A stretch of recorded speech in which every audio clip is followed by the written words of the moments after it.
আইন উপদেষ্টা আসিফ নজরুল বলেছেন, বাংলাদেশের একজন ক্রিকেটার চুক্তিবদ্ধ হওয়া সত্ত্বেও ভারতে খেলতে যেতে পারেন না।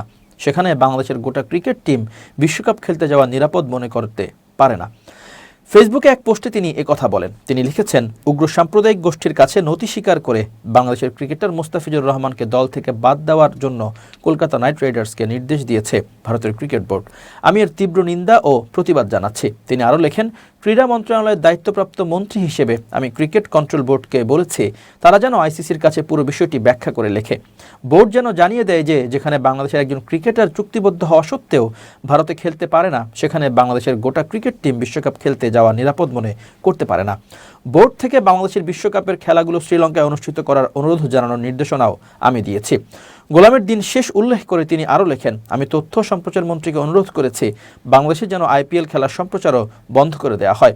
আমরা কোনো অবস্থাতেই বাংলাদেশের ক্রিকেটার ও বাংলাদেশকে অবমাননা মেনে নেব না।